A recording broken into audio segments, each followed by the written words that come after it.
The first God I remember was a Santa Claus God, who you only turned to when you wanted something, who you tried to butter up and then got mad at if you didn't get what you wanted.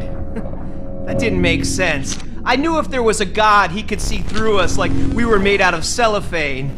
Like he could look directly into our hearts the way we look into an aquarium. Like he'd know what was floating around in there, like he might be the one feeding it.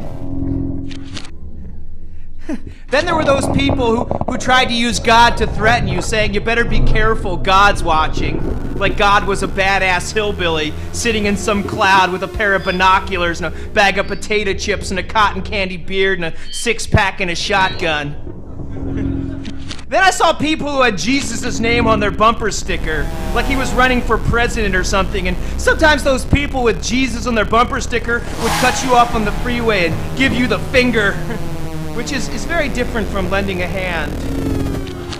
Then there are those people on television dressed in weird clothes and scary makeup and used car salesman voice boxes saying they had the secret to God, like God was a keyhole and their eyeball was pressed to it, and if I paid them some money they'd let me look. And then I could see God just hanging around in his boxer shorts and a tank top, and though I liked the idea of spying on God, the whole thing seemed like something from the back of a comic book, and I couldn't help wondering if the world would be a healthier place if the Romans had just put up with Jesus and let him die of old age.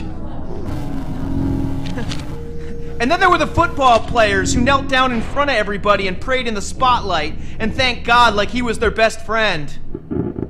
But then they'd jump up and spike the ball and yell, "I'm number one!"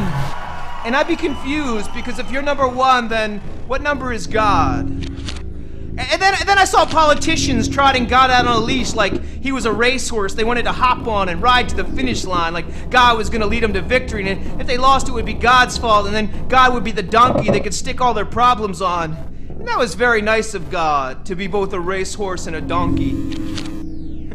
And then there were those who said, you better be good on earth if you want to get into heaven, like heaven was the United States and earth was Mexico and the angels were border patrol, like when you die you sit in a parked car on the outskirts of heaven, the engine idling your soul in the back seat in one of those kennels used to carry small dogs on airplanes, that you listen on the radio to all the people you ever wronged testifying against you. And then there was the church, which was like a cafeteria where they served God to you on these very ungodlike plates with these guys in black robes hanging around. But I wanted my God pure and not watered down by some human being. And so I had one of those catastrophe gods, the one you only turn to in an emergency, like God's the National Guard you call in to clean up the earthquake of your life. And so I got drunk one night and drove home and passed out and woke behind the wheel, going 60 straight at a brick wall, and I slammed on the brakes, my heart banging like a wrecking ball in my chest, and I skidded out and stared at death's face in the bricks, close enough to see we had the same cheekbones.